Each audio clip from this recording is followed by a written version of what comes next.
te parler de la prière comme une arme qui a la capacité de changer même la volonté de Dieu. Je sais que tu t'es dit, Arsène, tu dis que la prière a la capacité de changer la volonté de Dieu. Laisse-moi te dire oui, la prière a la capacité de changer même la volonté de Dieu. Pendant que toi, tu es en train de douter, Anne me dit de continuer de te dire ainsi.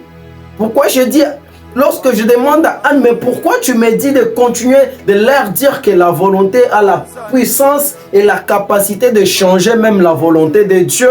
Anne me dit, je te demande de dire ceci parce que je l'ai aussi vécu dans ma vie.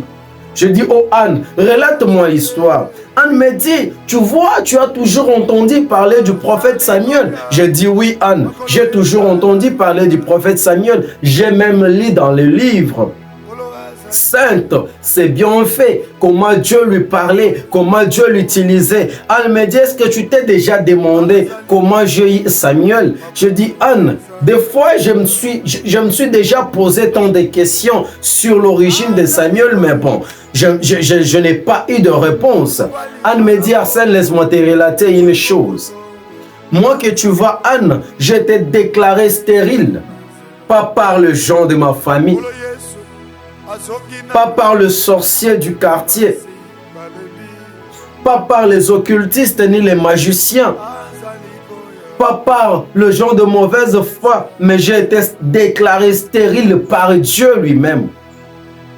Je dis, oh Anne, mais comment Dieu t'a déclaré stérile et tu es arrivé à changer la décision de Dieu et tu as dit Samuel? Anne me dit, laisse-moi te relater une chose.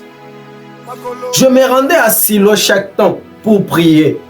On apportait les offrandes d'adoration, des actions de grâce et des aumônes. Mais il y a une chose qui a fait que je puisse avoir Samuel. J'ai tellement prié et que ma prière est allée même changer la décision de Dieu. Alors, je dis à Anne, comment ça fait-il que ta prière arrive à changer la décision de Dieu? Anne me dit, c'est pas parce que j'ai crié, mais parce que je connaissais les Écritures. C'est parce que j'avais connaissance de la parole de Dieu. Anne dit, à chaque fois qu'il priait, il s'est basé sur les Écritures. C'est par là que j'ai compris que la prière avait la capacité même de changer la décision de Dieu.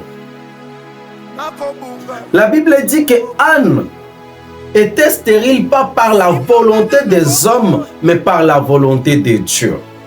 Et une femme qui a été déclarée stérile par Dieu lui-même est arrivée à avoir Samuel.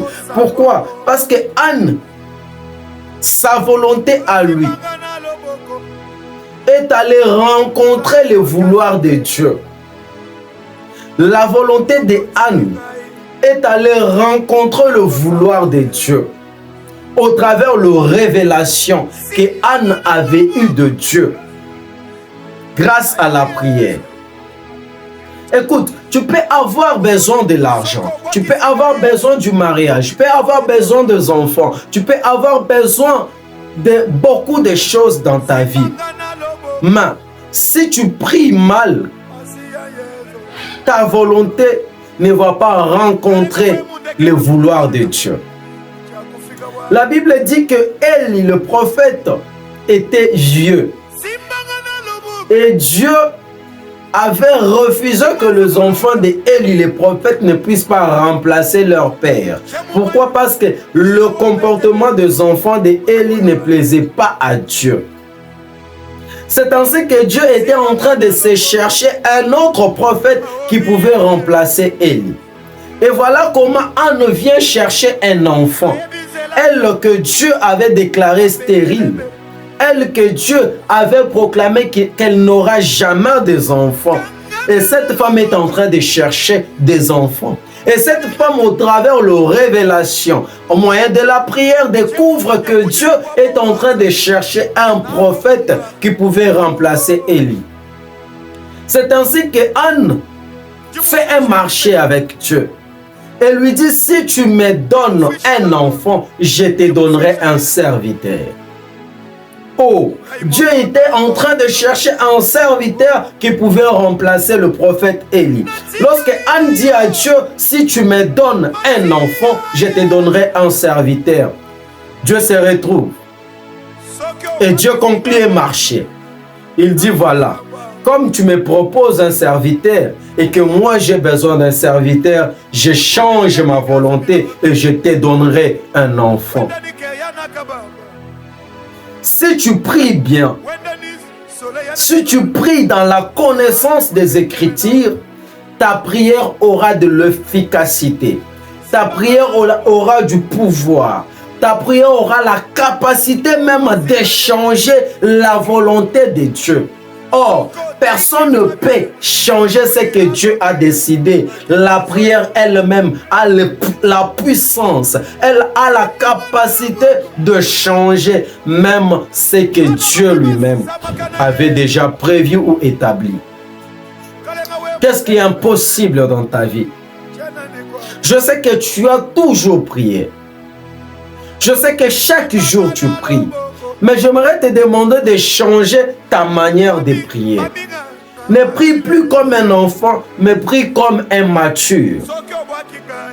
Un enfant, lorsqu'il veut demander quelque chose auprès de son père, il pleure parce qu'il n'a pas connaissance de son père. Mais un adulte, lorsqu'il veut demander quelque chose à son père, il lui fait voir les avantages de ce qu'il veut obtenir. Tu veux le mariage? Mais Dieu a dit, si tu me donnes le mariage, ce sera pour ta gloire. Tu veux la richesse? Dieu a dit, je veux la richesse parce que lorsque je serai riche, j'aurai la capacité de faire élever ton nom au devant de magiciens.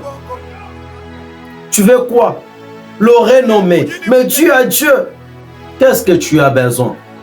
Laisse-moi te dire que la prière a la puissance, la prière a la capacité de te donner tout ce que tu désires, si seulement tu as la connaissance exacte de Dieu. N'arrête jamais de prier. N'abandonne jamais la vie de prière. N'abandonne jamais Dieu. N'abandonne jamais Dieu.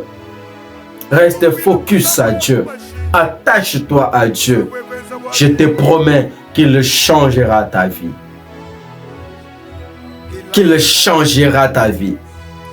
Prie, ne t'arrête jamais de prier. J'ai toujours défini la prière comme un investissement du futur. Prie, même si tout semble impossible. Prie, même si tu sens que Dieu ne répond pas. Continue toujours à prier. Tes prières paieront un jour.